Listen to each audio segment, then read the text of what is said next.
Hey, GLP1 plus sides community. Before we jump into the podcast, please take the time to leave us a 5-star review on whatever audio platform you're listening to the podcast on.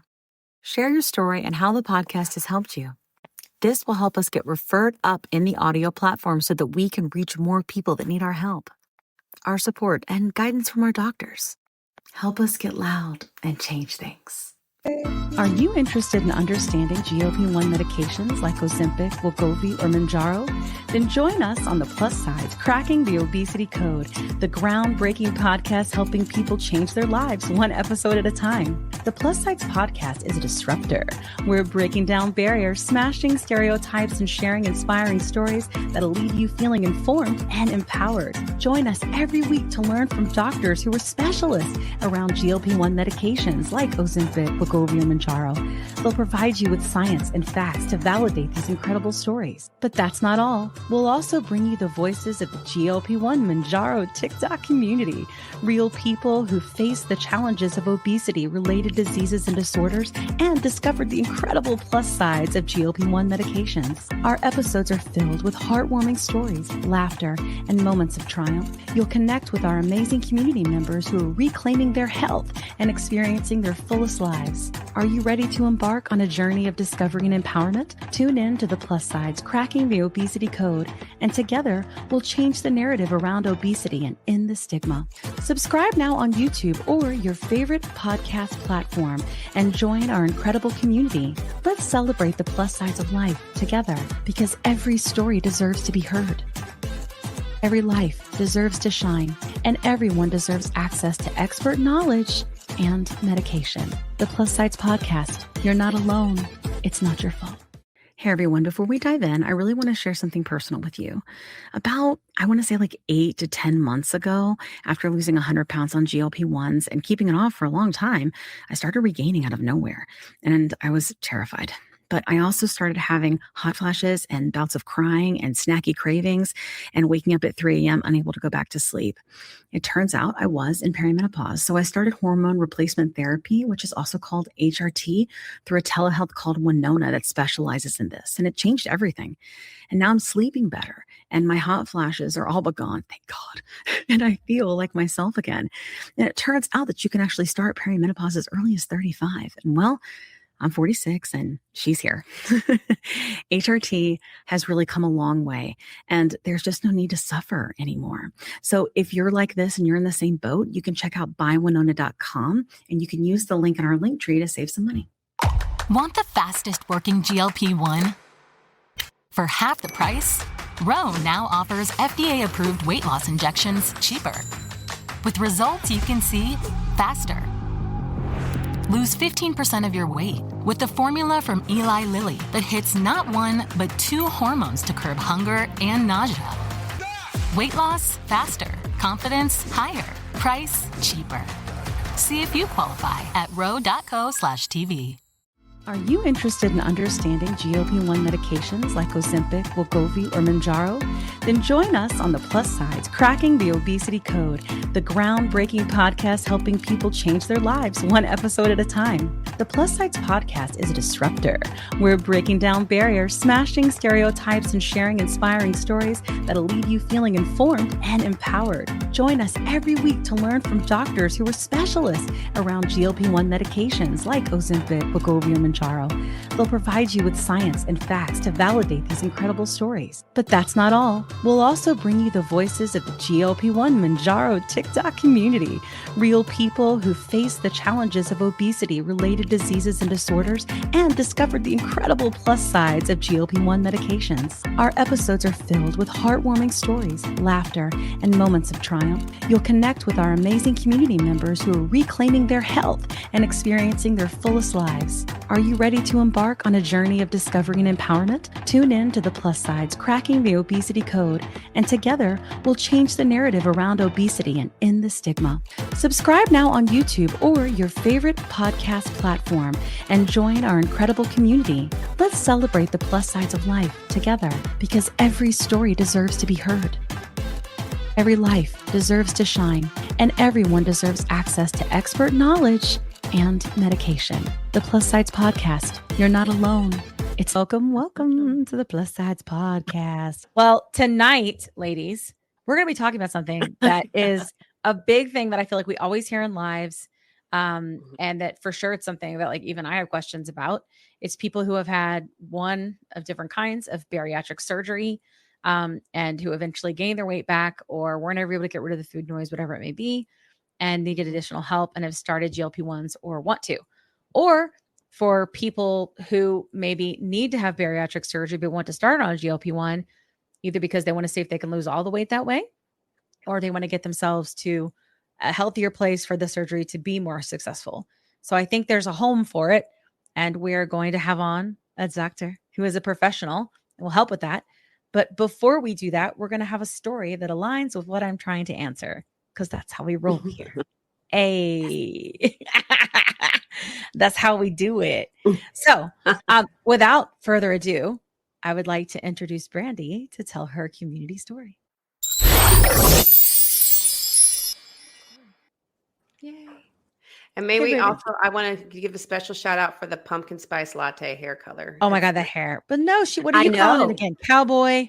What is it called, Brandi? Yeah. What is it? Cowboy Copper. Cowboy Copper. Cowboy Copper. That's Not gonna lie, I'd really next event, I'm gonna need to do my hair just like that on accident, Okay. just like that. It's so good. We can hold up in a hotel room. Your hair is light enough that I'll just be able to do a deposit only. It's only light in the front. Oh, but it's These still are- light. That's my pop. Stop. Anyway, kidding. Hey, we're so glad to have you here. I'm glad to be here. Something that I know you know, but something we like to do here that's important is when we started the show, you know, I myself, the girls, many people in the community were very much tired of people taking our stories and testimonials of these life-changing experiences and diminishing them by giving them 30 seconds on television, you know, and blocking out our tummies and just things to fit their agenda, you know, and it was hurtful, you know, not to mention calling us all the things in the land, including cheaters and all that stuff. And I just got sick of it. So, you know, we started this. And so it's important for our guests to be able to tell their story unfiltered and uncut and newly added, uninterrupted. Yeah. We get excited. We get really excited. I just have the facial expressions. Yeah. She just waits for it's a Virgo's watch, right? Yeah. They just sort of like watch and she waits to see what's going to happen before she like jumps in, you know? Anyway. It's not Virgo season anymore. It's Libra season. That's right. But you know, when this airs, it's going to be Scorpio season. Yeah, That's me. That's right. I love it. Right now, it's All big right Libra together. energy. What about you, Brandi? What are you? Are you Scorpio? Yeah. Ah, Yeah. I turned 45 on November 7th. oh, 44, November 20th. Got you. See, I knew we were sisters from another mister. That's why a year apart, clearly. Anyway, hey, Brandi, how you doing? Brandi's my friend. I'm good. So we would love for you to be able to take the space and tell your story, unfiltered and uncut and uninterrupted. Okay. Can I make a shameless plug for my shirt? Always. Let's do it real quick. Yeah. Okay. So Let's this see. is my new shirt from Carolina with the Reverie Boutique.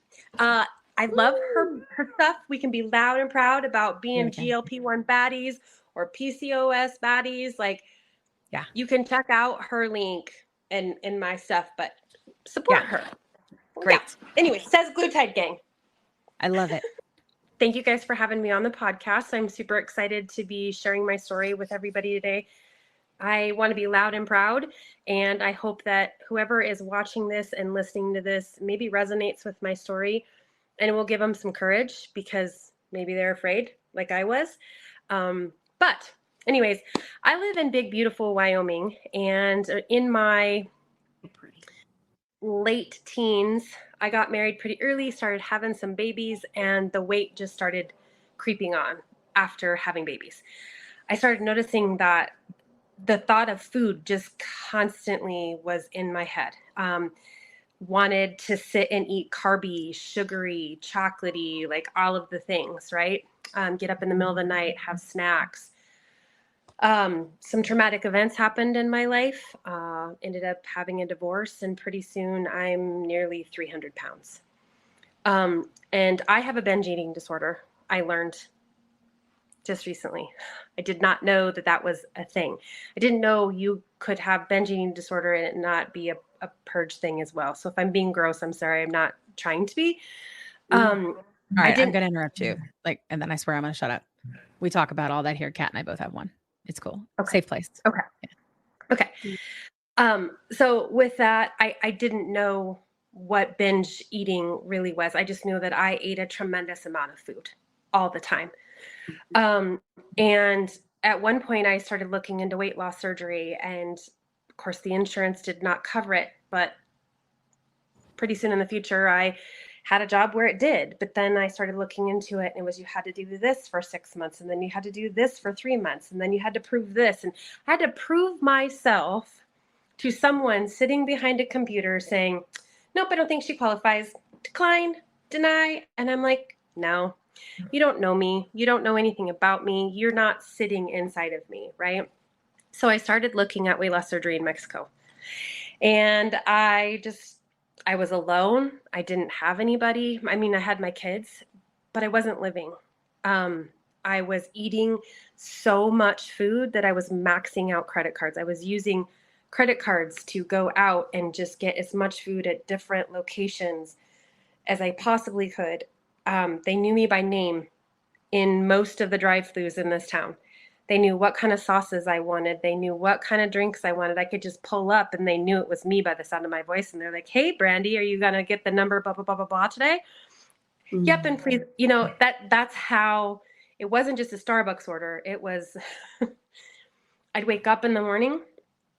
What am I going to have for breakfast? Oh, okay. It's going to be McDonald's. And then while I'm in the McDonald's drive-thru, it'd be like, okay, do I have, what am I going to get for lunch? And it was just incessant, constantly. I was obsessed about food. And then, like I said, I was looking into surgery in Mexico. And I don't know if any of you are familiar with Facebook Marketplace, but mm-hmm. I put like a classified ad on there in my local area. And I was like, is there anybody in this town that has gone to Mexico and had weight loss surgery? It was embarrassing. It was weird, but I was like, who cares? Like, I'm already, I'm past the point of caring anymore. And I was flooded. I mean, flooded with people in my very own community that had gone to Mexico. And a lot of them had gone to the same surgeon. Pretty soon I get this private message from this woman. She's a business owner here in town. And she's like, I want to talk to you. And I thought, oh God, this woman is going to be like, don't go do that, And she's like, here's my number. Please call me. Please, please, please call me. So I call her and she's like, I need to talk to you. She's like, I just had this overwhelming urge to speak to you. I'm like, okay. And she's like, this is the doctor you need to go to. I'm almost 6 months out from him. This is how I'm doing. There's 6 of us here in town that have gone. I can still, to this day, message that doctor and he will message me back post-surgery. And I'm 4 years out. And she's like, you have to go see him. And she goes, and not to mention, he's pretty easy on the eyes. And I was like, sold, he's hot. Let's do it. Right? That means he's qualified. Definitely. If he's a hot doctor, I mean, sign me up. Mm-hmm. But no, her and I became friends. And that was, I believe, I can't quite remember when that was, 2018. No, 2019. I'm so sorry. And I started the process of filling out his paperwork. And one day I'm sitting at work and my cell phone rings in this really bizarre video call. I think it came from Google. And I answer it because I'm not one of those people that would be like, no, decline, don't know the number. I'm like, who calling? Who? People call people? But anyways, and it's him. And I was like, who are you? I didn't set an appointment. I didn't he was just like, hey, you filled out the application.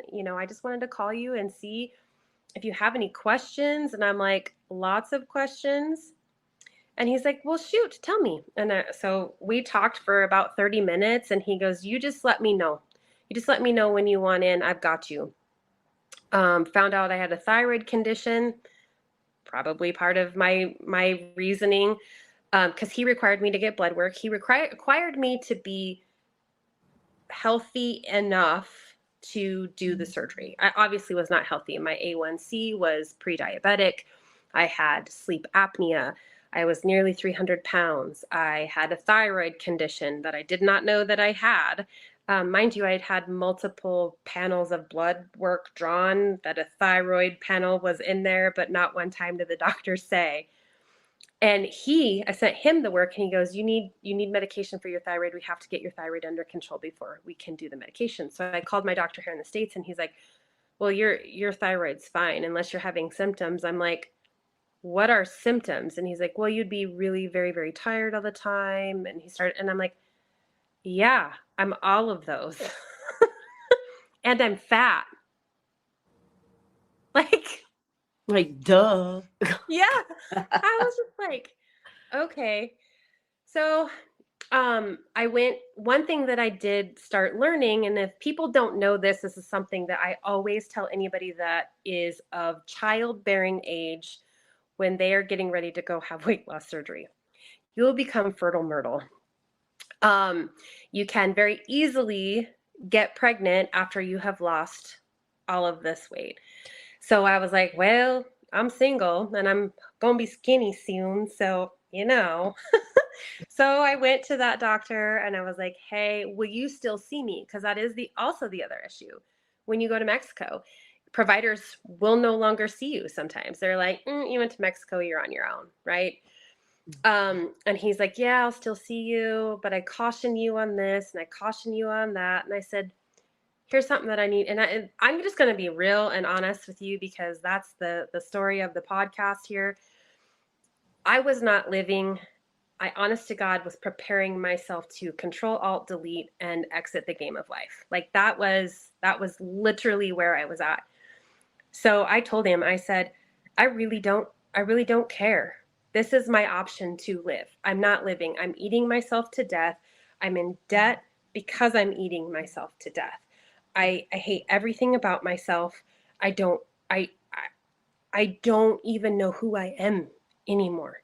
I someday want to have a relationship. I don't feel like that I can do that because I'm not ready. I want to be healthy in my mind, healthy in my body, and healthy in my heart. And so this is my first step, is healthy in my body. So I can do all of those other things. And he just looked at me and he goes, well, it sounds like you've done a lot of soul searching and a lot of research. And I'm very proud of you because not everybody does that. And I'm like, nobody's going to do anything for me. I have to do that on my own. So will you still see me? He's like, I'll absolutely still see you. And I found a primary care provider.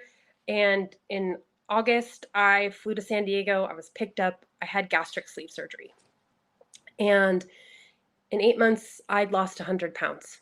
By year one, I'd lost 120 pounds. I was doing great. I was textbook gastric sleeve surgery, literally. I wasn't having any vitamin issues. My blood panels were phenomenal. Like I was thriving. And by year 2.5, I was struggling with a lot of stuff. Drinking, what they call transfer addiction, I guess, because I wasn't really binge eating yet. I was drinking because, you can do that. You can drink a lot more than you can eat. I quickly learned how I could binge eat even with restriction. It did not take me very long. So by year 3, I had gained 20 pounds. And for most people, they would think, 20 pounds is not that much. It's pretty easy to lose, just get back on the horse. 20 pounds to me was devastating. 20 pounds to me was like I had completely failed. Scrolling through TikTok, one day I come across several TikToks talking about Mounjaro and Ozempic and GLP1 medication. And I heard for the first time the term food noise and was like, and this woman just starts talking about it where she was incessant and she had to eat and she had to have certain foods. It wasn't always just like eating, it had to be certain foods because that certain food is what, and people talk all the time, oh, just take it out of your house. Then you won't have the temptation.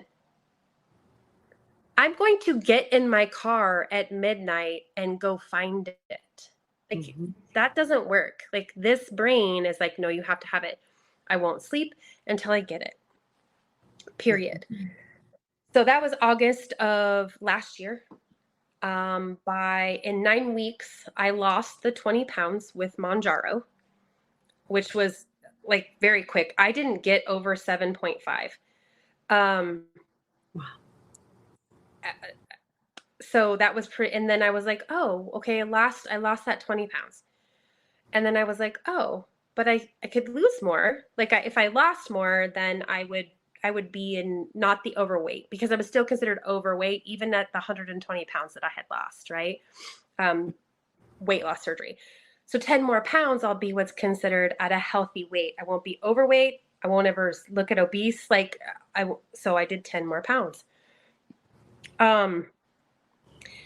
But with that, I also had other struggles that creeped in. Very unhealthy thought processes about my weight, very unhealthy thought processes about, I don't want to say abuse. I think abuse is a very negative, but of letting Mounjaro take over my head, right? Because if Mounjaro was in charge, Brandi wasn't, and she wouldn't make mistakes, right? Mounjaro would do it for me. And I let that happen because I wasn't thinking about food. I wasn't eating. And I think that's that unhealed portion of my brain, I guess we would say, and I don't want to speak negatively on the medication because it is very much was a life-changing thing for me, and I'm grateful for it, and I thank God for it every single day. But I also know that I do have a disordered brain in there, and when it's scary, like it is when you have a binge eating disorder and then you have something that is taking care of it for you, you're just like, okay, it's kind of like giving it to God, but you're giving it to the GLP-1 medication. And so I had to do a lot with that. The coupon expired and we got new insurance and they're like, nah, girl, you can't have Mounjaro. And so I panicked, but they said, but guess what? We'll give you Ozempic. And so I was like, okay. I knew Triplet Dad had lost an insane amount of weight. And I wasn't looking to lose any more weight. I was looking to just continue to control that monster in my brain. And so I started taking Ozempic. And at first that was so scary because the first time my stomach growled, I lost it. I was like, oh my God, this isn't going to work. My stomach just growled. And to me, that was like, the medicine isn't working. I instantaneously, cause I'm kind of weird like that, but, through talking with people and they're like, girl, cause you're hungry. Like it's been 4.5 hours and you eat this much food. You're hungry. Eat some food, sis. Eat some food. You know what to do. And that's kind of like what I had to remember. And if you go through my TikToks when I first switched from Mounjaro to Ozempic, there was so much emotion there because I just thought I was failing again. Because I gained 6 pounds, but I also went back to Mexico and had a lift in implants. And my boyfriend finally looks at me and goes, how much do you think them implants weigh? And I was like, oh, good point. He's like, let me see. He's like, I bet it's 6 pounds, babe. I bet it's 6 pounds. Oh. if I cannot tell you how this man has saved my life, but anyways, that one was a good one, right? I was like, yeah, it's probably 6 pounds. But I was like, Solid 6 for sure. It's definitely yeah. that. I mean, there's silicone. It was really, really hard not to interrupt you on that one because that was hilarious. You're so funny. It's so hard not to. They're double D's. I'll tell you what, they're double D's. They got to, because I was thinking about like when I was almost 300 pounds, like you pick those things up because you had to put them in the over the shoulder boulder holder. I know. I'm sorry. Sometimes I have no clue, but I'm just saying. You ever watch Beaches? That's where I get that over the shoulder boulder holder. Yeah. But sure, everybody's seen Beaches. It's like you should. If you haven't, you should. Movie. Yeah. Period. That's what you watch. Yeah. But so I also did that for myself, So, but Ozempic is great. And so it works great for me. And my insurance, the blessing to that is I once did have a high A1C, and my insurance was like, hey, my doctor was like, we got to keep you at a healthy weight, obviously, and my mom is adopted. My biological father is not in my life. I don't know a ton about my medical history. And this doctor was like, yes, girl, like we need to. And so she felt comfortable saying, this is what we need to do. And they pay for it. So I'm grateful because not everybody has that. And so I had to rein myself in with the craziness of the Ozempic because it wasn't the same for me with Mounjaro. But I will tell you, Ozempic calms my brain enough, but I can still be normal and eat properly for me. I'm not saying, oh, I never eat. Like, that's ridiculous. Those things are stupid. And it makes me angry that people say that. I eat differently. I'm able to make better choices. I'm able to make choices that are, I guess, maybe not always what one would think is the food, but I can eat something and not be like, I need 3 cheeseburgers, a large fry, and a huge Coke. I can have a cheeseburger and I'm done. Awesome. And I'm normal. Yeah. Yeah. Whatever that is. Yeah, right. But I don't know either. Yeah. So that's a compressed version of it. Yeah. But I will tell you something that I didn't know, because we talked about this in the Oprah podcast. Mm-hmm. I never looked at my obesity as not my fault.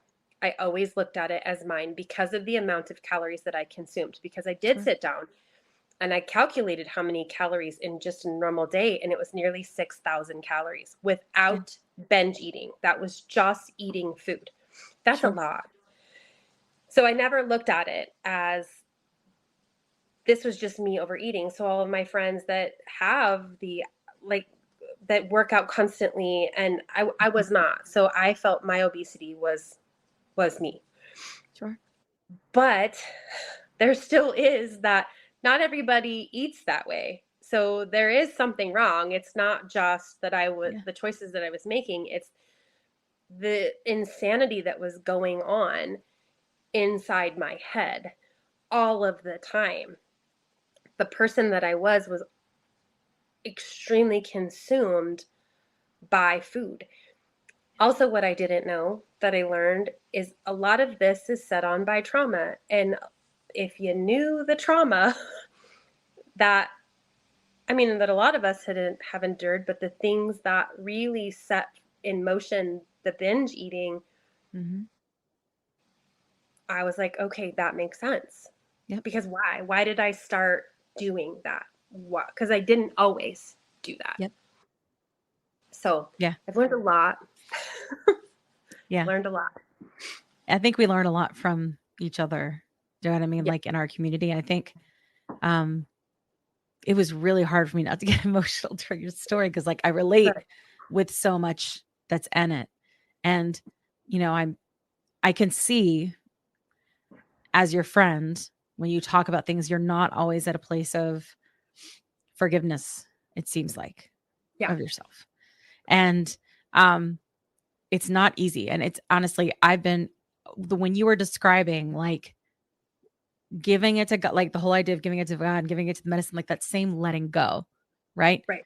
The thing is with my experience with binge eating disorder, and also, by the way, props to YouTube. If you talk about binge eating disorder, they actually promote your content. Wow. Mm-hmm. Oh yeah. It's a new policy. Isn't that fabulous? Good. We're going to talk about it. Yeah. They need to. Yeah. Hallelujah. Because can't do it other places, you know, but, I felt so alone. So real. Like, of course you did. It's so real. Yes. And I haven't done this yet, but I owe my mom an apology because I didn't understand it as younger, like why she would sit up at night and we couldn't have these things, but she could, right? Yeah. I get that now. Yeah. I get that now. And the whole, it is genetic, and where, like, one thing that I did learn and that I want people to know, I did end up being able to meet my biological grandmother, my mom's mom, obese, had a severe drinking problem. So much so that you could see the jaundice in her eyes. It was so sad. But I was young, so I didn't understand. Now, looking back in that meeting, I'm just like, oh my God. Yeah. Oh my God. Yeah. The aha moments are everywhere. Yes. And like, I remember the first moment, and I talk about it on the show a lot. I remember when the emotional connection to food and how I cope was severed, just like a cord, just like that. And I did not know what to do with myself, Brandi. Right. What do you mean I can't eat food? What do you mean I don't want food? I don't want food. What do you mean I don't want food?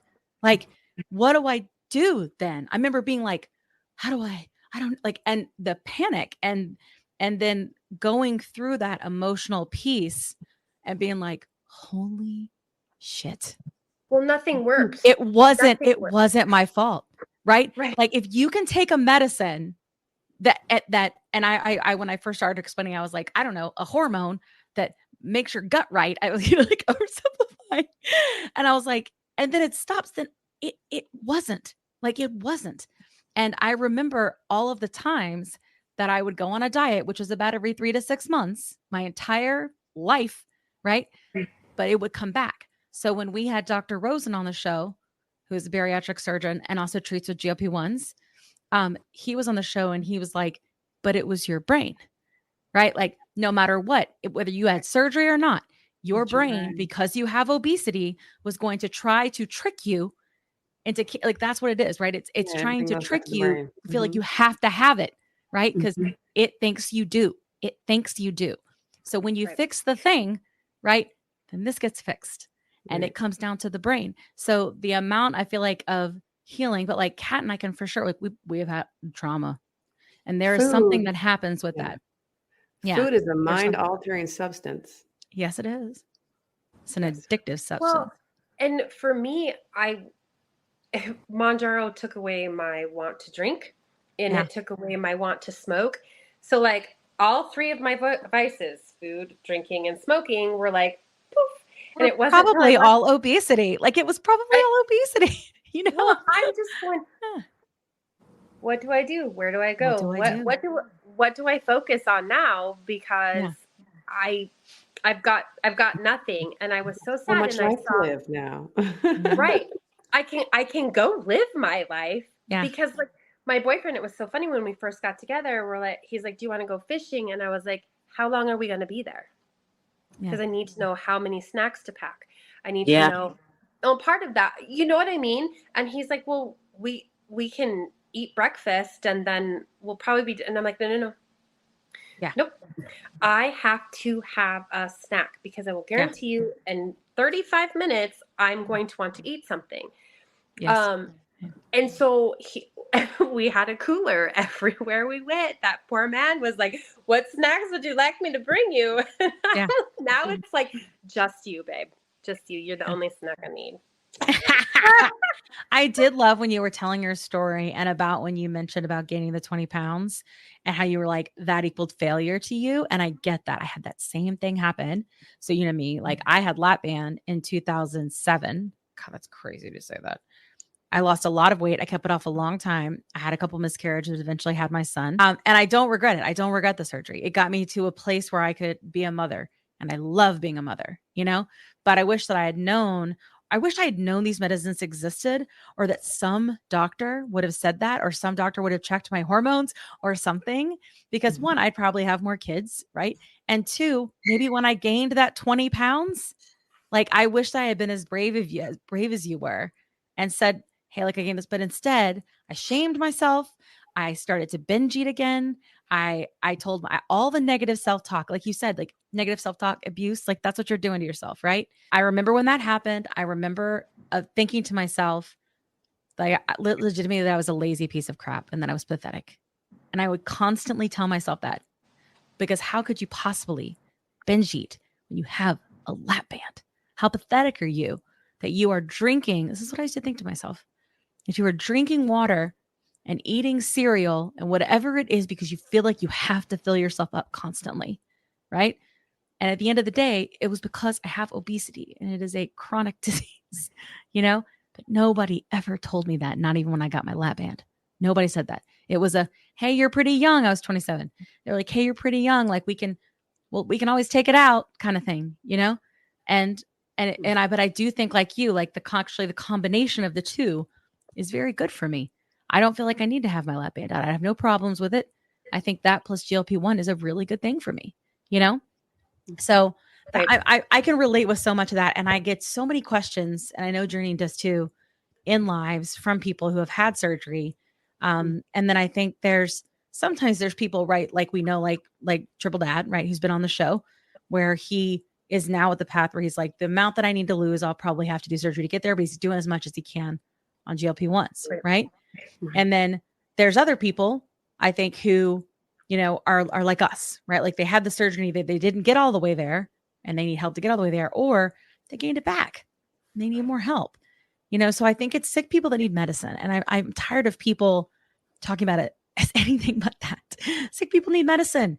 And if we know that this is a chronic medical condition that reoccurs because chronic, you know, and we recognize it as a disease and we have FDA approved medications to take it, what the fuck are we doing? Like, why are we shaming people? It's absolutely insane. There's no other disease that we would say this about. Anything. Nothing. There's nothing. We had Dr. Toomer on our show, and she said that fat shaming or fat bias is the last discrimination that we tolerate. It's the last one we tolerate. Yep. So what is CVS Caremark doing? They're causing more disordered eating because they want to monitor what you're eating. Are you exercising? Yes. In order to give you that, right? Mm-hmm. Yeah. Let's put you through dramatic diet culture, right? That you already went through the majority of your life because everybody told you it was your freaking fault. Like, let's do that again. There's nothing like re-traumatizing you in healthcare. Like, sorry. Yeah. No. Hallelujah. We're GLP-1 evangelist here. It's true though, because even just today, there was a new member of the community who said she went to her doctor and she said something's not right. And especially as women, but we as humans, we can feel when something's not right within us. And her doctor told her, well, why don't you just go to Weight Watchers? Yeah. And he dismissed her. Exactly. Of course. Happens all the time. And that's what he said to her. And she came like in tears. And my heart just dropped. Of course it did. Look at Brandi. Yeah. She's like, Speaking of all of these things and clinical stuff and all the things, we have a great doctor with us today that happens to understand where we are coming from. I'm going to invite him in.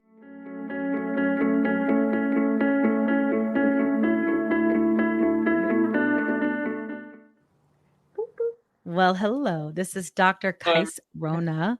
Dr. Rona. That's right. We're so glad to have you with us. Thank you so much for coming here. It's an honor. I thank Brandi for that story. I think you were so raw. with your emotions. And I think it's so important for people who've struggled like you did, to hear that. And I think what you guys are doing is absolutely amazing. So keep going, and it's an honor to be here. Thank you. We're so glad to have you be a part of it. So thank you. So for people that don't know you and watch your TikToks like I do, can you tell us a little about who you are and how you help people? So my name is Kais Rona. I'm a bariatric surgeon, so I specialize in weight loss surgery. I grew up here in Southern California. My practice is in Orange County, and essentially I help patients who struggled like you guys did with obesity all their lives, and was told by doctors to diet and exercise, and that it's under their control and they can fix this problem. And I help them, with managing their chronic disease. It's exactly what you described. It's a chronic relapsing disease, and now it's amazing that we're finally able to accept that. And I think as we're able to accept it, we're able to provide better treatment for patients to address this. And it's a complex condition. And it's very, very difficult to treat. Being a practitioner who manages obesity is definitely not easy, and it's much harder on my patients than it is on me. But I see and I struggle with them through the process. So it's a very gratifying position for me. I love my job. I love to be in the operating room and do surgery, but I also love to develop relationships with my patients. And with weight loss surgery, the nice part is that you really become like family. So I see my patients, as you guys know, on a yearly basis, because, with weight loss surgery, you do have to monitor things like vitamin levels. So, my patients, like you mentioned with your doc in Mexico, my patients text me, they'll send me pictures of their updates years later. Uh-huh. And it's great. So I'm very happy to be doing what I'm doing, and I'm honored to be able to help patients who have been struggling with obesity.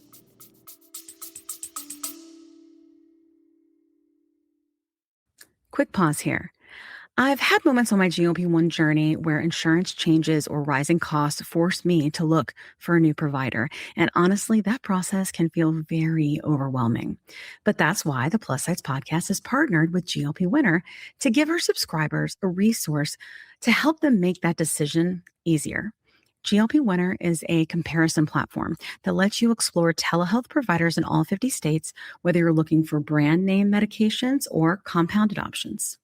You can see pricing up front, read reviews, and get a clear picture of which provider might align best with your needs. Check it out today at glpwinner.com/plus sides. That's glpwinner.com/plus sides. Don't forget the Z. Let me tell you a quick story. I was telling Kat how I was regaining weight after my 100-pound loss using GLP-1 medications, and I was having snacky cravings and waking up at 3 a.m., and I had hot flashes, and I was worried. But Kat was like, listen, I went through this last year. It's perimenopause, and I started HRT, and she used this company called Winona. So I started going there to see if this was something that was going with me. Turns out it was, because I'm 46. And it's been amazing. It's taken a while to find the right dose, but once I did, it's just been huge. I've been sleeping. I feel more myself again, and the hot flashes are gone, which is, geez, really bad. So I will tell you, it's just been so big for me. And so I wanted to partner with them on the podcast because obviously many of our listeners are going through this same age range and definitely are having these issues. And there's just no need for you to suffer. So if you go to the link that's in our link tree, you can click on that and save money. If you go there and you meet all the criteria, and this might be something for you to try. So I just want to make sure you had this great resource because it's just been such a big difference for me and Kat. Again, you can go to the link in our link tree and get what you need.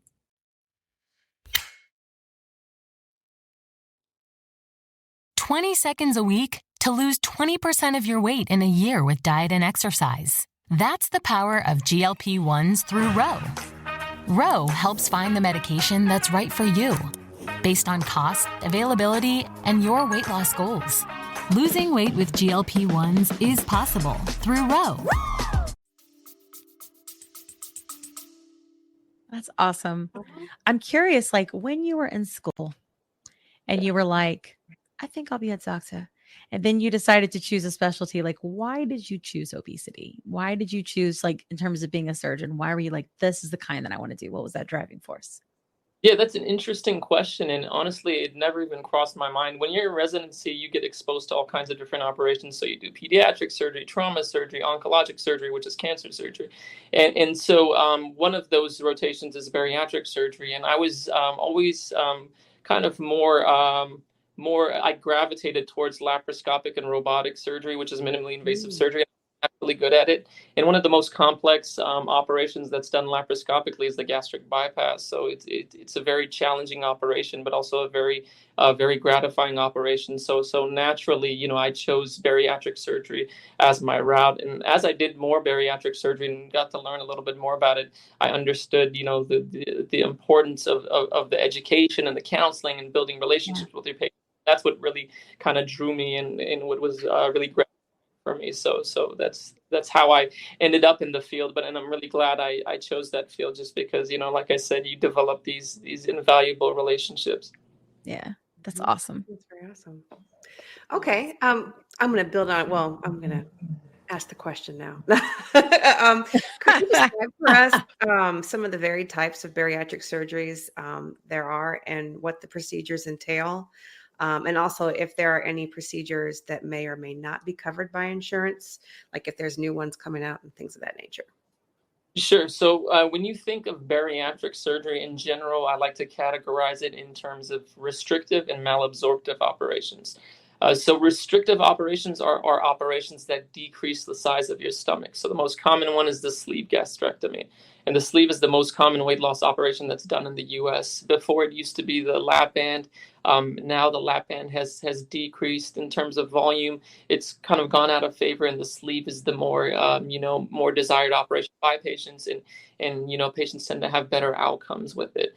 So in the sleeve, essentially what we do is we decrease the size of the stomach by 80%.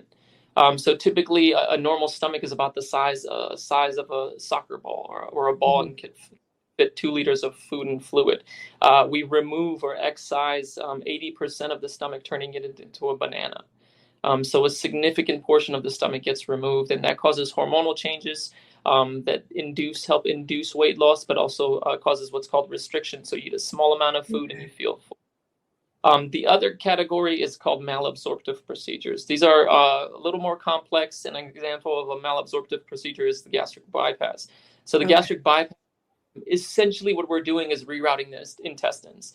And the reason we do that is to decrease absorption of food and nutrients. So with the gastric bypass, not only do you shrink the size of the stomach, you make it even smaller than it is in the sleeve. So you make it about the size of an egg, so about two ounces, but you also reroute the intestines. And by doing that, you decrease absorption of food and nutrients, and patients are able to lose weight through that route, as well as the hormonal changes and the restriction. And then those are the two broad categories. There is a less common malabsorptive procedure that's called a duodenal switch, or sometimes called a SADI. This is the most effective weight loss option. It's not done as commonly as the bypass and the sleeve, and that, like the bypass, causes malabsorption. But because you connect the intestines in a more distal or a further part, you have more malabsorption, so hence more weight loss. In terms of new procedures, one of the newest procedures is an incisionless procedure called an ESG. It's called an endoscopic sleeve gastroplasty. So it's kind of marketed as an incisionless sleeve. So it's done endoscopically through the mouth. So a gastroscope or a tube with a camera at the tip is inserted into the stomach, and the stomach is created into a tubular shape. So just like a sleeve, but nothing is resected or removed. So essentially, you're just shrinking the size of the stomach from the inside. And that procedure has been done for many years now.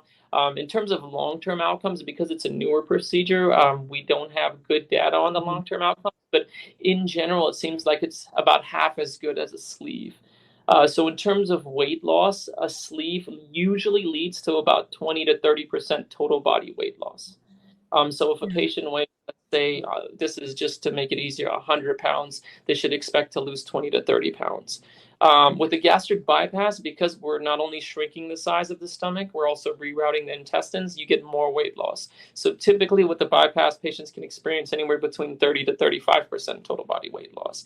And with an ESG, the newer studies are showing that it's about half as good as the sleeve. So you usually get around 15, 16% total body weight loss, sometimes can be up to 20%. Wow. Wow. And it's also about insurance coverage. Yeah. So the ESG at this time is not covered by insurance, so most patients pay out of pocket. The sleeve and the gastric bypass are covered by insurance, but as Brandi alluded to, it's a pain in the covered sometimes, and it's such a struggle as a surgeon and physician to get these operations covered.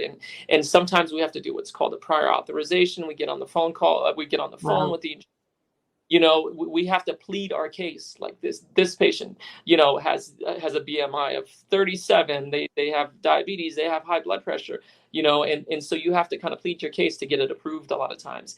And the interesting part, because I was listening to Brandi talking about how it's so hard to be denied, by insurance companies when clearly that you would benefit from this. And the interesting part is that the insurance criteria that we have currently is from 1993. And so it's completely outdated. Patients with a much lower BMI, BMI of 30 and above, actually benefit significantly from weight loss surgery. But it take a lot of time and in conversations like this for them to catch up and really, be able to provide patients the care that they need. Wow. I'm going to be a little speechless. Oh, 1993. Wow. Yeah, I mean, so outdated. They're just dinosaurs. Wow. Yeah. Interesting. Yes. You have a question, Brandi? I do. Have you or are they looking in the States about Botox in the stomach instead of to lose weight? Have you, I know it's a new thing they're doing in Turkey. Have you heard anything about that, Dr. Rona? Yeah. So it's not necessarily a new thing. It's been done previously. There is no good scientific studies that really shows that it's as effective as a weight loss surgery. Patients respond differently to it, and it's not a procedure that's really recommended at this time. I don't think we have good enough information to really support it, and I have very, very strong suspicion about that procedure. And I don't think that it's nearly as effective as weight loss surgery. The nice part is that potentially you can do it, endoscopically, and so you avoid incisions. I'm not sure how they're doing it in Turkey. But we use Botox for several different types of procedures, and that was one of them. I mean, obviously, I've never done that procedure in the past, and we never learned it in training, so it's not something that I'm offering or I'm looking to take on. There's just enough information to support that. Oh, okay. Wow. Interesting. So I have it's a couple of part question for you. Could you describe for us the similarities and the differences between GLP-1 medications and bariatric surgeries? And also, Brandi touched on this, where we speak with a lot of members that say their food noise and appetite comes back after a bariatric surgery. And can you explain why would that happen? And also, do you combine surgery with GLP-1 in your practice as well? Yeah, I do combine the treatment, and I think you should always offer, an intervention that actually works. If your patient, requires it from it. In terms of the differences, obviously, surgery is more invasive. It's an operation. Medications are a lot less invasive, so the risk is a lot lower. We know these medications to be very safe, from the data that we have. The risk of, severe complications like pancreatitis or hypoglycemia, very low sugar. With surgery, it's more invasive, but surgery is more effective, like I discussed. With the GLP-1s, Typically, when you look at the data on wegovy and things like semaglutide, it's about 15 to 17% total body weight loss at over a year. And with weight loss surgery, it's more 20 to 30%. But with Mounjaro, I mean, some patients are losing 25% of their total body weight, 30%. So I think eventually I'll reach a point where I won't have this job anymore. and because these medications are getting so damn effective, which is great. From a surgeon standpoint, it makes you'll be ready sad. to retire by then, and you'll be sitting fat. It'll be fine. Yeah. Right. You'll just right. be on podcasts, That's living right. in Italy, Yeah. whatever, Yeah, I mean, which, some of the studies, like I said, on Mounjaro and, Triple G, these medications that haven't come out and are still in phase 2, they're very, very effective medications. And so we're very excited, as obesity practitioners, to be, with the potential of offering these medications. But, for now, the medications that we do have are not as effective as weight loss surgery. The similar. So weight loss surgery causes hormonal changes. So bariatric surgery is also known as weight loss surgery, is also known as metabolic surgery. And the reason is because it induces metabolic changes. It causes hormonal changes. And one of the primary reasons it's so effective is because of the hormonal changes that it induces. So it decreases certain hormones that induce hunger. So it decreases a hormone called ghrelin. Ghrelin hormone that is in the outer part of the stomach, and that's the part of the stomach that's removed during a sleeve. So when this hunger hormone, patients feel less hungry. Satiety hormones are increased, so patients feel more full. And actually, if you look at the data in GLP1 levels after weight loss surgery, they actually increase. So it's like taking GLP1s. So after weight loss surgery, like the sleeve or the gastric bypass, the levels of GLP1 increases. So it works in a similar way. But obviously, GLP-1 agonists just focus on the GLP, whereas weight loss surgery, you're hitting the GLP-1, you're hitting the ghrelin, you're hitting the leptin, you're improving the efficiency of insulin and the sensitivity of insulin. So it works in different ways. And, like the triple Gs, they're targeting 3 receptors rather than 1. So I imagine, they'll be more effective.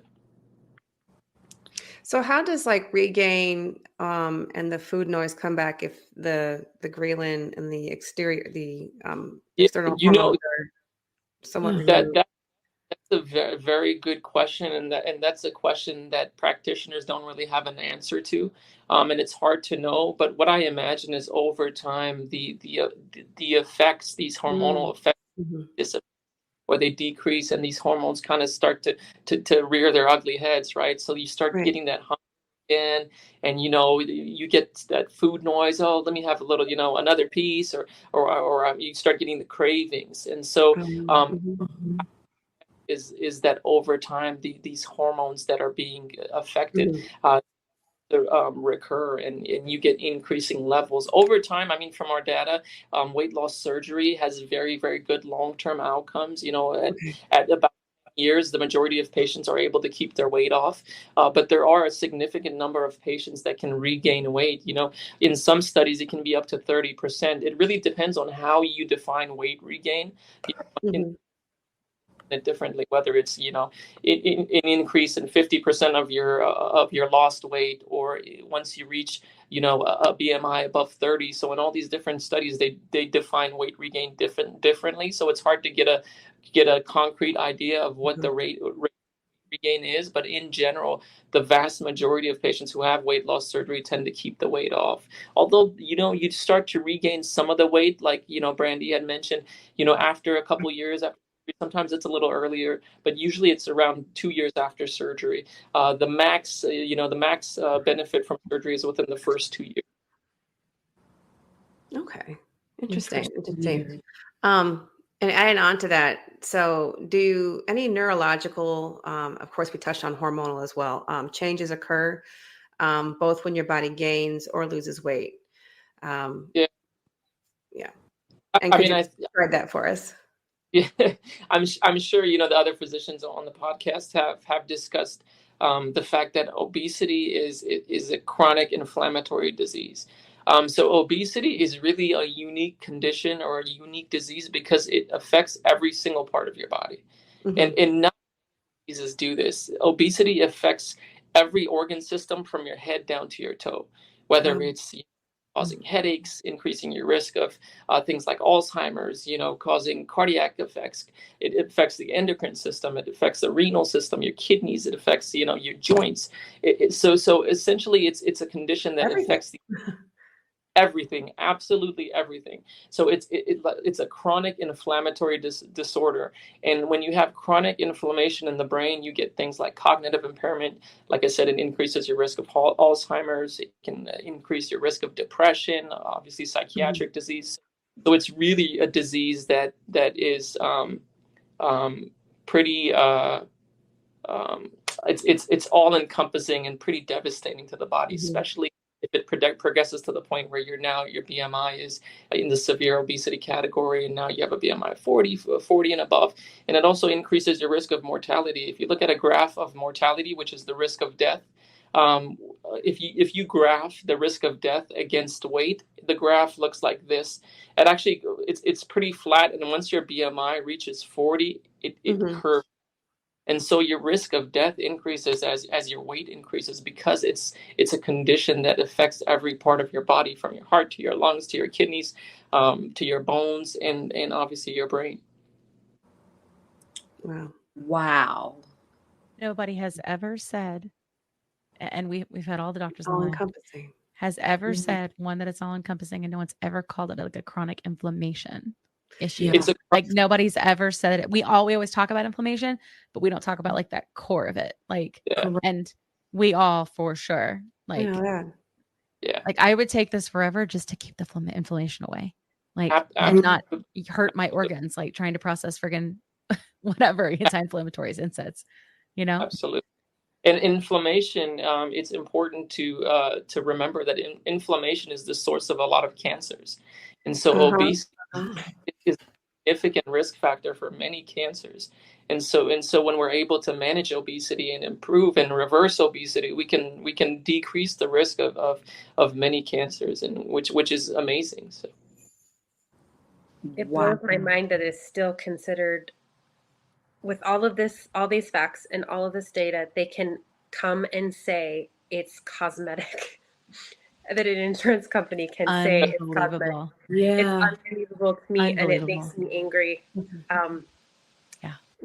Anyways, it's an equal opportunity inflammatory disorder. Disease. Equal opportunity. Yes, everywhere. I think you also asked about, I think you were asking whether I offer GLP-1 agonist, and I think it's incredibly important to have all the treatments in your armamentarium. So as a weight loss surgeon and specialist, I don't want to only offer weight loss surgery, because there are patients who fail weight loss surgery. So a third of patients can regain the weight, and then at that point, what do you say? Oh, sorry, it didn't work. Diet and exercise, and you have to be able to offer these treatments that are very effective. Things like GLP-1 agonists, and we used to use other medications. So in my practice, we used phentermine and Topamax, and I hate those medications. I hate phentermine. I mean, it works for some patients, but I'm brutally honest with my patients. I tell them this is a medication that is not the healthiest. It's going to increase your heart rate. It's going to increase your blood pressure. It's going to make you feel like you're wired. And ultimately what's going to happen is you're going to lose about 15, 20 pounds and you'll regain it. But patients are very desperate because, like, Brandi mentioned, like you mentioned, Kim, this is a very, very difficult disease to treat, and it really consumes you. And a lot of times patients feel hopeless. By the time they're seeing me, they've tried every diet under the sun, and nothing has worked. So patients are very desperate for treatment that works, and it's amazing that we can offer these GLP-1 agonists that actually work and that are safe. The risk of complications, side effects with these medications are extremely low, like I mentioned. Obviously, the things like GI side effects, like the nausea and constipation, are a real issue. But these are things and things that patients will much rather have, much prefer to deal with, rather than the obesity, that's really destroying their lives and really destroying the quality of their lives. Agreed. Wow. Everyone deserves Quality, to have the quality quality of life, right? Yeah. Yeah. And that's just like what Brandi was saying. Remember, she was like, I was about to control delete, like, because you get to a place where you're like, am I even living? Yeah. And then that's when you usually make a decision like this, Well, and the one thing like I love about the GLP-1 medication, because after surgery and still, I mean, I have to be cognizant of getting in my fluids and getting in my protein. But after weight loss surgery, I had alarms on my phone to make sure, have you drank this many ounces of water? Oh, yeah. Have you had this vitamin? I was a slave to food and water still again. And now I'm just, did I get in there right? I know how much protein I need to eat. I've been doing this. I'm a pro. I know how many of these I need to drink. And it's more of just, I get to go on with my day and live like the other people live. Like the normies. I call them the normies. Yeah. The normies. Yeah. Oh, sorry. Sorry. Go ahead. I'm so grateful for doctors like Dr. Rona. I'm telling you, if I'd have found you, I may not have gone to Mexico. I might have Maybe been not. through the process Just because he has empathy. He has empathy and he cares. Yes.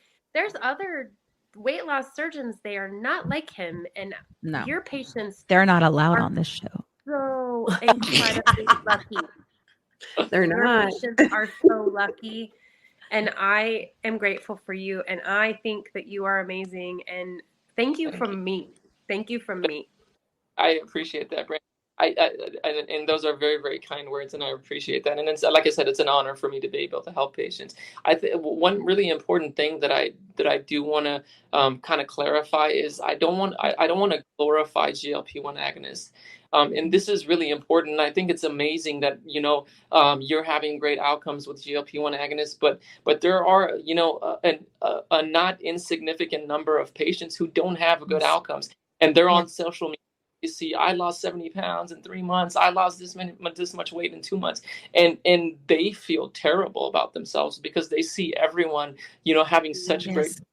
Important to note that in the studies of semaglutide, which is wegovy, there was 15% of patients who did not even have a 5% total body weight loss. And so some patients are just in that category, and there are other factors in play, whether that's thyroid disease or PCOS or whatever it is.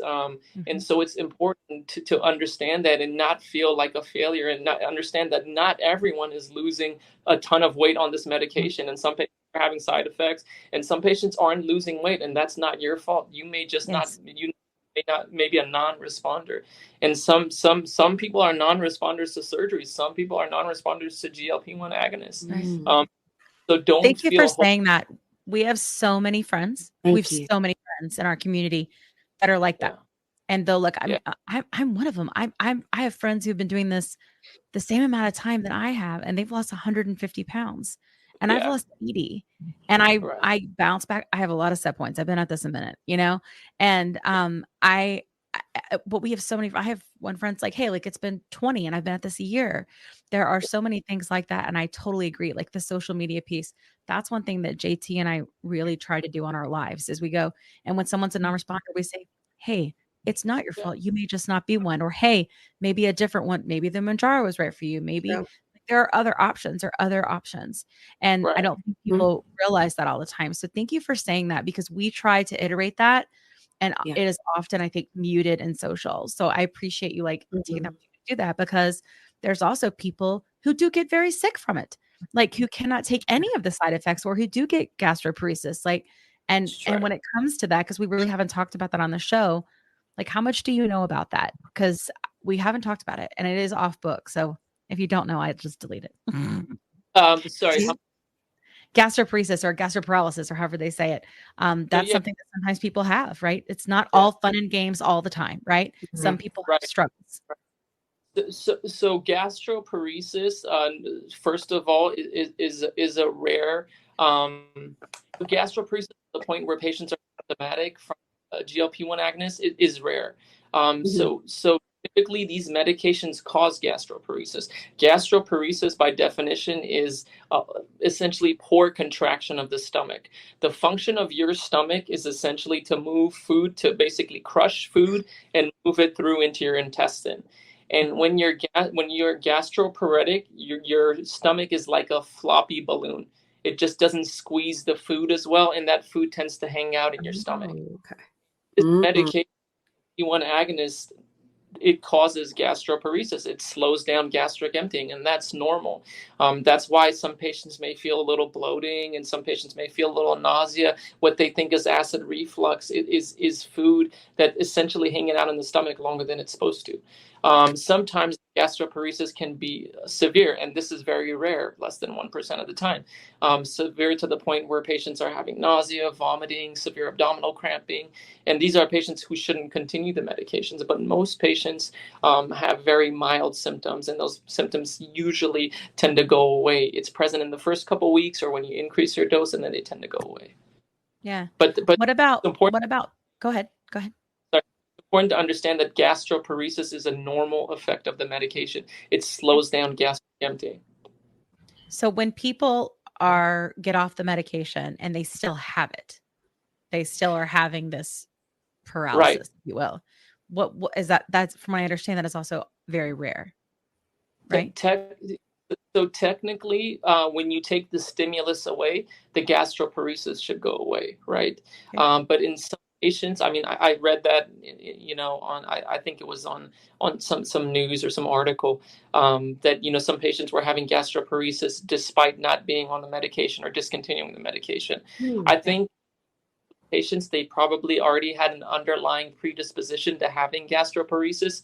Diabetics exposed to having gastroparesis. So a lot of patients who are on this medication are also diabetics, right? And so they may already have gastroparesis, and now this medication kind of put them over the edge, and now they have severe symptomatic gastroparesis despite not taking the medication. So that's something that if a patient does suffer from that, it's important to see a GI doctor. There's a study called the gastric emptying study that measures the amount of time it takes for the stomach to empty. And if that test is positive, then there's medications patients can take for gastroparesis. That's awesome. Oh. Thank you so much for clarifying that. There's not, hey, if you want to make a TikTok because you've been a little behind, like you said, that's the one to do it on. Yeah. You're welcome. You're welcome. And we will share it. Tag me. We'll blow it the hell up. Repost. That regardless of what intervention you choose, whether that's medications, endoscopic interventions, surgery, the basis of any weight loss endeavor is eating healthy and exercising. With that being said, the chances of reaching a healthy weight with just diet and exercise, if you have severe obesity, is less than 1 in 100. And as your weight increases, that chance decreases to less than 1 in 1,000. So it's incredibly low. And the reason is because your biology works against you. And people don't understand that, or didn't understand that in the past. It's diet and exercise is so ineffective is because our biology. And so a lot of obesity, about 60% of it is genetic. And a huge percentage of it is a metabolic dysregulation, a hormonal dysregulation that you don't have any control over. And it's beyond, the environmental effects. Obviously, the environment affects your weight, right? So if you're eating unhealthy and binge eating, you'll gain weight.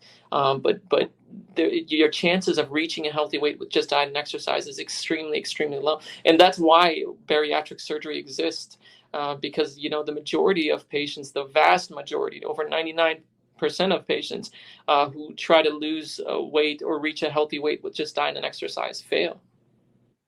Yeah. I totally get that. Yeah. I've been sporty, athletic, fitness all my life. And I was also a binger, but every time I would gain, I could maybe white knuckle 30 pounds off, but it'd come right back. So mine's always, that's my number 2. 30. Yeah. 30. sometimes, because you'll watch these shows like, The Biggest Loser, where patients lose 100 pounds, 150 pounds, and it's like, wow, I mean, this person did it with just diet and exercise. But there was a study that was published in the New York Times that looked at the contestants who were on The Biggest Loser, and followed them for 6 years after they lost all the weight, and every single one of them regained the weight, and a lot actually heavier than they were before they started the competition. So this is a problem with the hypothalamus, the control center in the brain, which controls. It's the primary weight regulator, and regardless of how much you exercise and you diet, you can't change what's set in there. There's this idea of a set weight theory, which you guys might have heard before, but we heard a lot.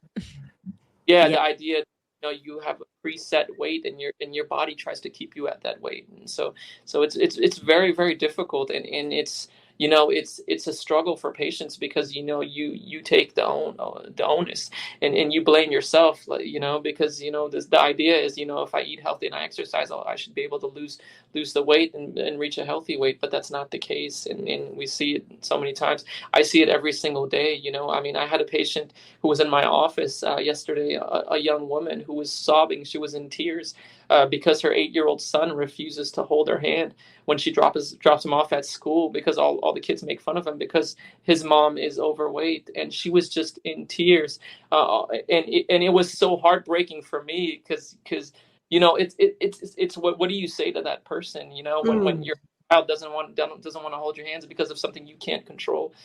So it's just, I see it every single day, and I'm glad that we have medications like wegovy and GLP1 agonists, and we have weight loss surgery that works incredibly well. So it's nice to be able to offer patients solutions, but it's also important to know that this is like we keep saying, this is a chronic disease. So there is a chance you'll gain some weight. There's a chance that you may regain all your weight, and that's not always your failure. Sometimes there are some things that you did to contribute to that, but not always. So it's important to be able to talk about that with your physician or whoever's managing your obesity. And I think it's also important to say that, there are a lot of physicians who, can I curse on this? Oh yeah, let's do it. Oh yeah, of course. Let it fly. A lot of physicians who don't know shit about obesity. A lot. I would argue that not most, but a significant percentage of physicians don't know shit about obesity. They don't know most. I'm agree. They don't know. They haven't accepted that it's a chronic disease. They're not willing to manage it. They're not willing to refer a patient to someone who can manage it, and they just refuse to see the reality. And so it's important, if you feel like you're not being heard, or you feel like you're not getting that you need, see someone else. There are so many physicians out there, and find someone that you trust, that is out to for your benefit, and someone that can help you reach your goal. I always tell my patients, before they have surgery, that this is not like a one-stop shop. I do the operation and you figure it out, and you lose all the weight magically. This is a long process. I'm going to be on this journey with you, and I'm going to be on this journey the entire time with you. And it's going to be hard. We're going to struggle, but we'll get through it. And if you need me, I will always be there to help you through the process. And so you need a physician that will be there for you. And there are a ton. I mean, I see them all the time on TikTok. You've had them on your show, and so just definitely find someone who listens to you, because some physicians will not, and they'll just tell you to diet and exercise, and the chances that you'll reach a healthy weight with that are slim to none, unfortunately.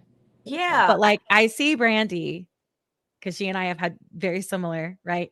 And like, is it like killing you to hold back? Because like, it is the validation of hearing someone say those things is huge for people like us, and for people that are listening and hearing that we need to hear those things mixed with these stories, and we need to know, because like, I'm still healing, like I'm still healing here, right? Regardless of the fact that my body is getting in a better place.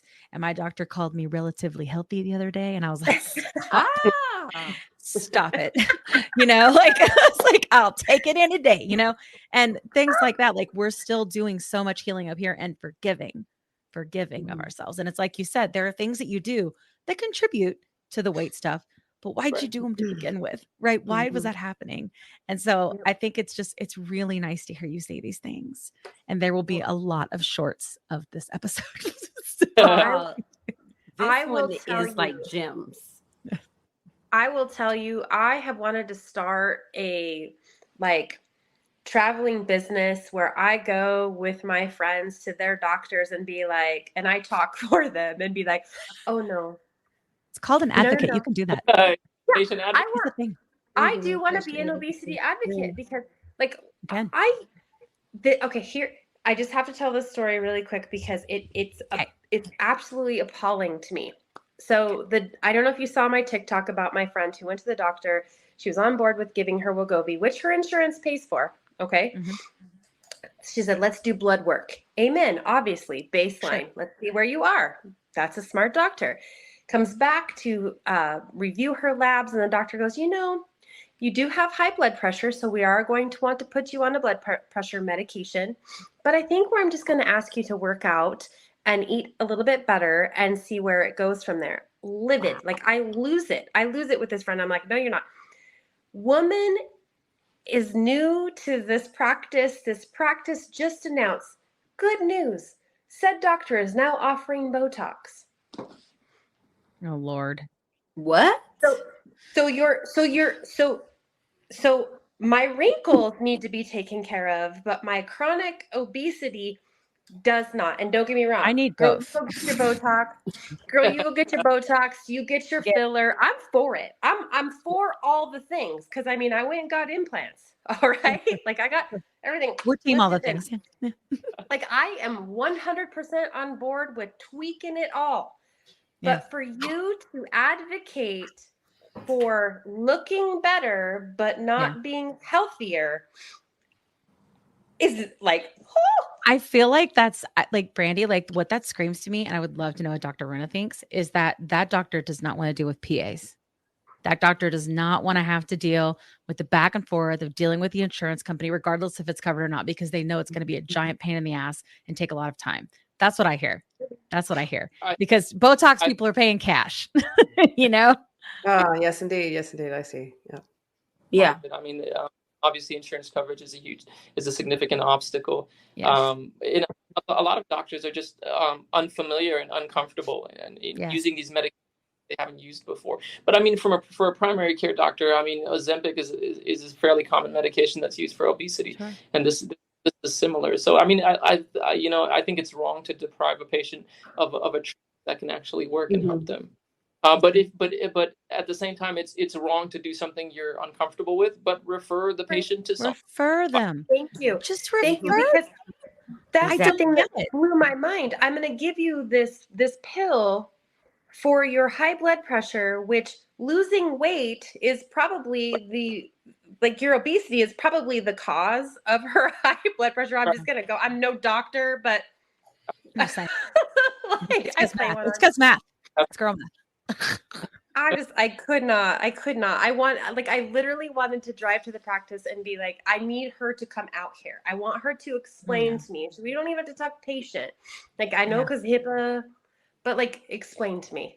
You wanted her to meet you in the parking lot. That's girl. That right there. That's the Scorpio right there. Right there. That's there, Brandi. All that street stuff you saw, all that precious stuff. That's all they have. I am feral when it comes to this because I don't think, and this woman is naturally thin and she's beautiful. She really is. And so I think that's part of it too. Like, if you've never been in my shoes, you've never walked in my shoes, you've never walked. How do you understand? But at some point you got to get on my level. Like, get on my level. You're a doctor. Yes, you're smart. I think you're incredible, but get on my level. Or get out of the practice. Go do something. Yes. Do your Botox. Do your filler. Refer me to an obesity specialist or an endocrinologist or a bariatric surgeon. Right. Like the trifecta. Just give me one of those people because they'll know about my disease and how to treat it. you know, and I want think to people speak to the manager. I want to manager. All right, Exactly. Karen. Oh, that's what we should Right. call this episode. I want to speak to the manager. I love it. Okay, so Jernine, would you like to ask the last question so that we can let Dr. Rona go? Sure. Look, Okay. hey, we have been on a roll. I love it. But Dr. Rona, the last question is our community guest, Brandi, has shared with our audience how important it is to eat well post bariatric surgery. What are some surprising tools to utilize with nutrition post-op? And it was also eat enough, wasn't it, Brandi? Weren't you like, you have, if Yes, you're in a so bigger body, you need to eat like you're in a bigger body, something like that. It was a good touch. Right. Maybe he hasn't seen that, and I forgot to touch on that.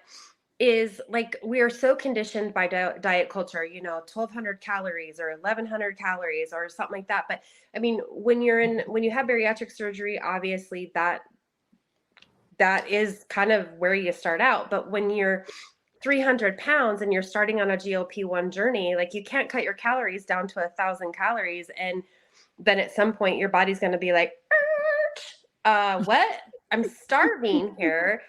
And the brakes get pumped and your body's like, yeah, you're going to start losing weight, but it's going to stall out. And so like, you got to eat, girl. You got to eat the food. You need the calories. My surgeon was like, we want you to get here.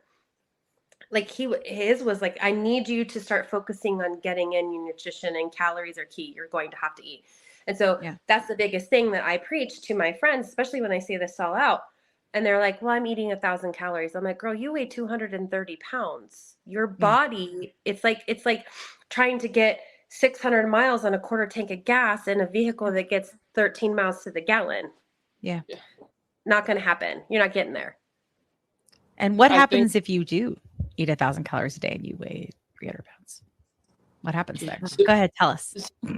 That's an interesting question. And a lot of times, when I'm seeing patients pre-op, before they've had surgery, many of my patients tell me, whether they weigh 300 pounds, 250 pounds, a lot of my patients eat once a day. They'll tell me, Dr. Rona, I eat one salad a day and I have a single portion of fruit and that's all I eat and I lose no weight.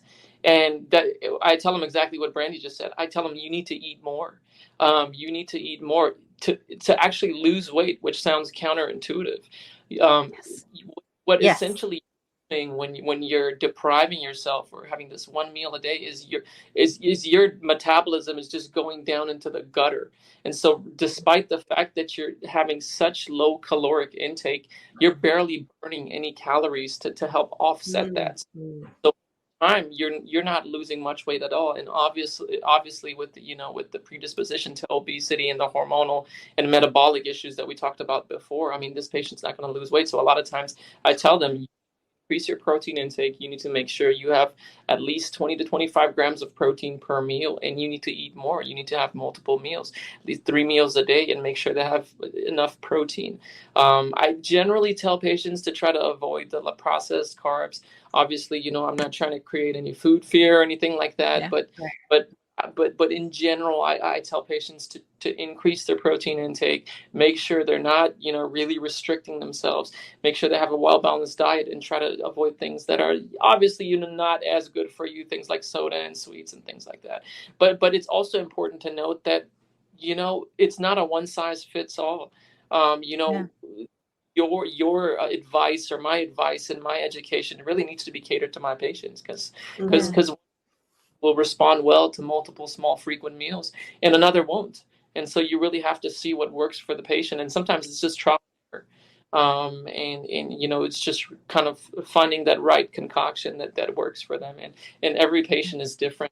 And so, it's just important to have patience and have an open mind. Yeah. That's awesome. Man, that was a good way to finish things out. Well done. So anyway, this has been great. Thank you guys for having me. Dr. Rona, it's incredibly honoring to meet you. And again, your patients are very lucky to have you. I agreed. Thank you for validating. Thank you so much for validating them, for giving them courage, for telling them, You're not alone. I'm here. I'm going on this journey with you. That got me. Me too. Because, sorry, I'm so sorry. No, it's okay. That's what, Brandi, that's what we do here.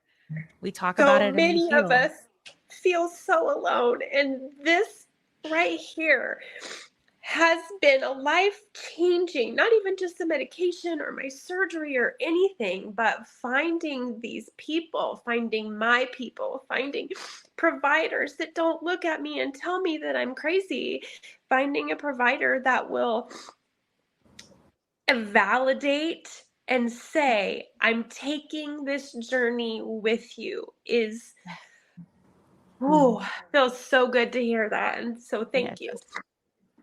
Absolutely. Thank you so much. It's an honor. Thank for you. having Thank you. I know she kills me. I know. I like this. Gosh, I'm such a ball baby. Well, I love it. I love it. Well, thank you guys so much. I want to make sure I honor your time. I will exit you stage left. But thank you so much. Thank you. This And was so go exciting. enjoy your evenings. And thank you both for your contributions to our movement. Bye.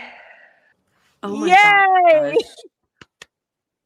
I We had felt magic. myself tearing up. Oh, it's really hard to get you there. I'm like a big ball baby, but you take, Yeah, but once you're there, you're like, I have never Oh, heard, no. and I think that we Yeah. said this collectively. I've never heard obesity explained the way that he explained it. chronic inflammatory disease. Yeah. And now inflammation it makes creates sense. all the problems in the land. Yes. Because remember, we've had so many people in the community, including ourselves, that have said the inflammation, and especially like when you first start Mounjaro. And remember, I even said it, I like touched my thigh I remember one that. evening, and I said, I feel like I'm deflating. Yep. And I remember when thought you I was called me on the crazy. phone. Yeah. You called me on the phone about like in that time frame, about when you had that experience. And I answered FaceTime and you went like this because my face looked so different because I had been on Mounjaro for a few weeks. And it just was like all that inflammation that I had. Your face is like really shrinking, Kim. Like it's like, oh, yep. Is it? It sure is. I'm using a new neck cream. Could that be what it is? I need one. I need an eye cream. I don't think this coconut oil is kicking it anymore. But anyway. Well, you know. Tangent. That's what Kat always says. Tangent. Remix. The remix. Remix. I love it. Yeah. Okay. I know. I told her the same thing, Kat. I was jaw. Like, yo, you can see. And also your shoulders are like, this is a size large, Kat. It's a size large. You're official now. I know. When I got I would say large, I'm like an extra large mostly, you know, but this is look. I'm mostly get larges now. We can play pretend. Well, no, like I got a t-shirt and it was an extra large fit, but I wondered when I put it on, I was like, oh God, I don't know. An extra large? Like, I feel like I'm more like a 1X. Did you know there's a difference between a 1X and extra large? I didn't. You want to know why? Because I've always been a 1X. That's like at least bare minimum. Yeah. Crazy. Anyway, absolutely. I digress. Thank you, ladies, for noticing my jawline. I appreciate that because I have like all the crazy stuff and that's not fun. I am trying that new cream though that's all viral on the TikTokery and I'm measuring it. I started. I was like, here's me with nothing on. I'm going to put on the cream. I'm pretty sure it's total crap. I think it's crap. There are just some things I think are just what they are. And I think that when you lose a lot of weight, it work. But JT, they're not going to magically make your crepe paper skin go away when you lose 100 pounds. Like it's just, it's going to be there. Like, I mean, it will change. Look, possibly. Because remember when I first started, I was so self-conscious about my neck, and I started using Strivectin. Let me tell you something. Even one of my fellow one of my coworkers said, "Your neck looks really good." I said, You're like, stop it. Look, that's hot. Look, really? Stop. But I think that eventually all of us will just be slathered in some type of Oil. cream, lotion, or oil. Coconut oil. Speaking of Here. oil, I wish I could link this to my TikTok The shop. castor oil. They were talking about that You today. bought that stuff. Castor oil. Cat, It works though, Kat. Cat, It does. listen, I'm just Castor going to oil say is it a to laxative Jesus to right me. now. Always been. I poop like it. I don't eat it. I put it on my skin. I poop like a champ. And now I can eat more calories because I poop more often, which means I can lose more weight, which I can be because I was too constipated all the gosh darn time. Castor Do oil. you see how passionate she is about this? This one. How passionate she It's is. Jamaican. This is what it's been a year, you guys. I only poop like every 4 days now. I poop every day. Oh With no. Castor oil. Commercial. Yeah, babe. It's been every 4th day. Oh no, man. Now I go every day with castor Oh my! It is life changing. Oh my God. Every day with castor oil. in case Listen, we didn't think about it. Talk about this But it old works, 1970s though. commercial. It does. but it I does don't work eat it. though. Seriously. How? Seriously. It's crazy. It does. It's not just me. Like I posted it and everyone in the community is like, oh yeah, hell, I've been taking that for years. I'm like, what? Mhm. How do I tell me this 14 months ago? Oh, you know, yeah. now I'm pooping like a champ. Pooping like a champ. What if we go to I had that issue. this Maybe a episode. little bit, but I just ate extra kale, nuts. I like kale, but I would not eat extra kale. I do eat kale. I still eat Or the just yellow extra dragon fruit. greens, spinach. You still eat the extra yellow greens. dragon fruits? Yeah. I was Oh, doing I had like a yellow- all the other normal things, you know? I had a yellow kiwi. Does kiwi make you kind of regular? I don't Kiwi think is so. good I because love kiwis. Is it I fiber? get the yellow her, one. my doctor.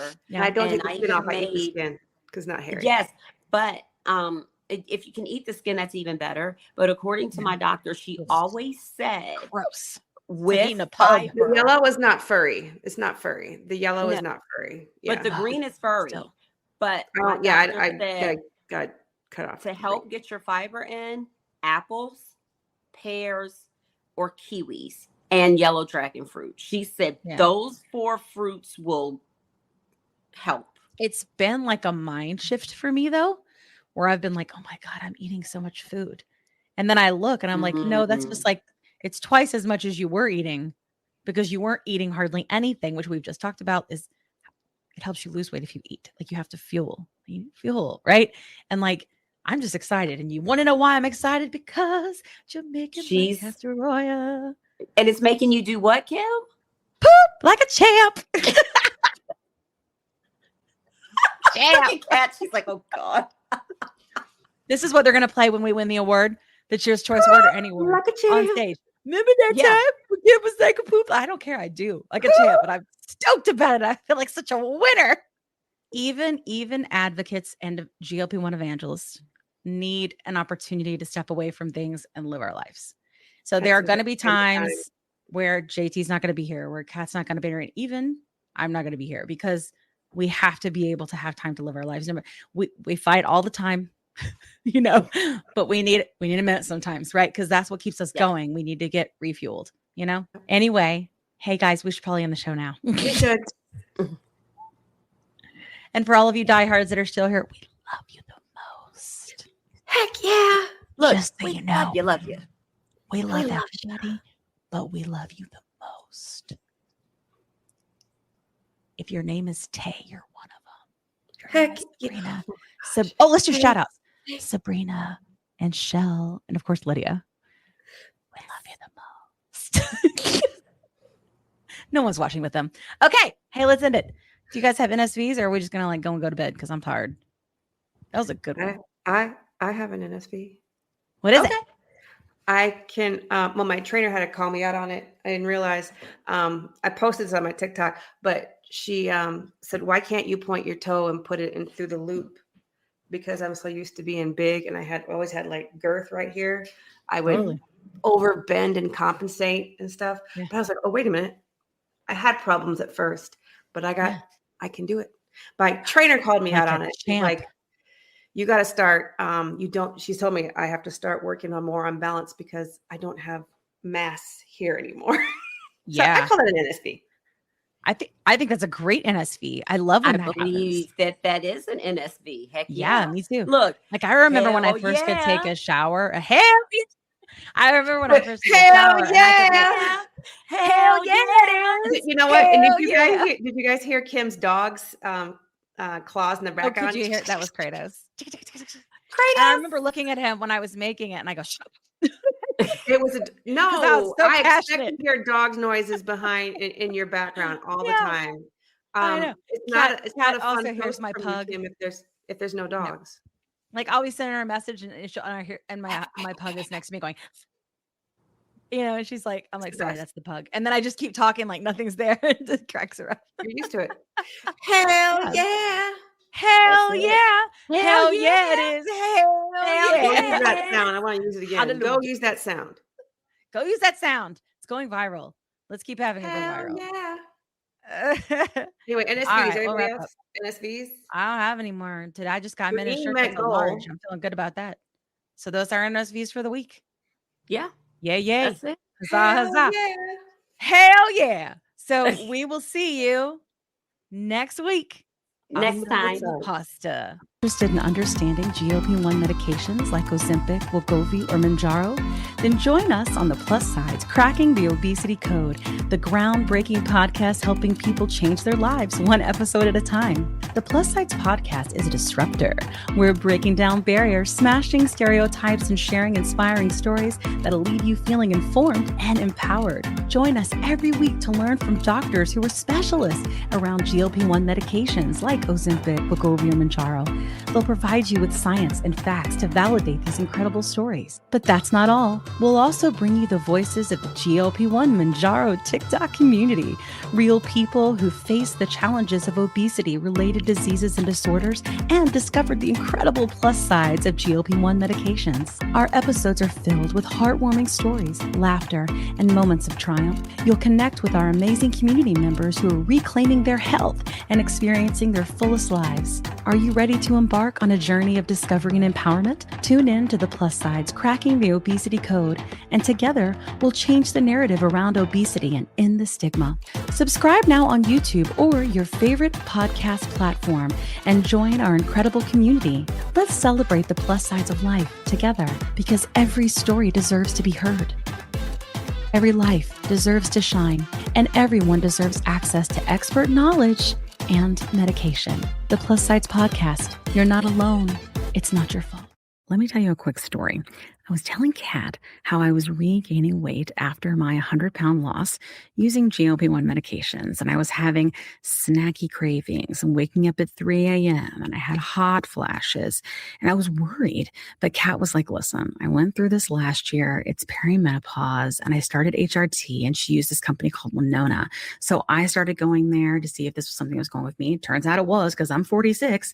And it's been amazing. It's taken a while to find the right dose, but once I did, it's just been huge. I've been sleeping. I feel more myself again. And the hot flashes are gone, which is, geez, really bad. So I will tell you, it's just been so big for me. And so I wanted to partner with them on the podcast because obviously many of our listeners are going through the same age range and definitely are having these issues. And there's just no need for you to suffer. So if you go to the link that's in our link tree, you can click on that and save money.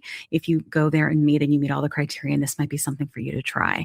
So I just want to make sure you had this great resource because it's just been such a big difference for me and Kat. Again, you can go to the link in our link tree and get what you need. Today's episode is brought to you by Ro, a telehealth platform that's changing the game of GLP-1 access. What sets Ro apart? Ro understands the challenges of navigating insurance hurdles and the skyrocketing prices of GLP-1 medications. That's why they specialize in getting insurance approvals for GLP-1s. And if insurance is a barrier, they go a step further by prescribing brand name zepbound vials for prices close to those of compound GLP-1s. With Ro, you're not just getting a prescription, you're getting a partner in your journey that's helping you access affordable treatment and guiding you every step of the way. Whether it's insurance approvals or cost-effective alternatives, Ro is here to make sure that you get the medication you need. Visit ro.co/plus-sides with a Z today to see how they can help you take control of your weight management journey with affordable, accessible care. That's ro.co/plus-sides with a Z, making healthcare work for you. Check out the link in our show notes for more details. Are you interested in understanding GLP-1 medications like Ozempic, Wegovy, or Mounjaro?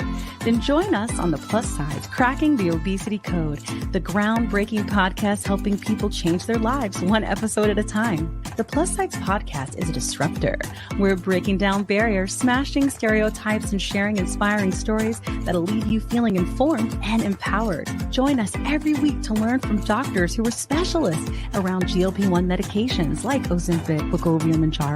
They'll provide you with science and facts to validate these incredible stories. But that's not all. We'll also bring you the voices of the GLP-1 Mounjaro TikTok community, real people who face the challenges of obesity, related diseases and disorders, and discovered the incredible plus sides of GLP-1 medications. Our episodes are filled with heartwarming stories, laughter, and moments of triumph. You'll connect with our amazing community members who are reclaiming their health and experiencing their fullest lives. Are you ready to embark on a journey of discovery and empowerment? Tune in to the Plus Sides, Cracking the Obesity Code, and together we'll change the narrative around obesity and end the stigma. Subscribe now on YouTube or your favorite podcast platform and join our incredible community. Let's celebrate the plus sides of life together, because every story deserves to be heard. Every life deserves to shine, and everyone deserves access to expert knowledge and medication. The Plus Sides Podcast. You're not alone. It's not your fault.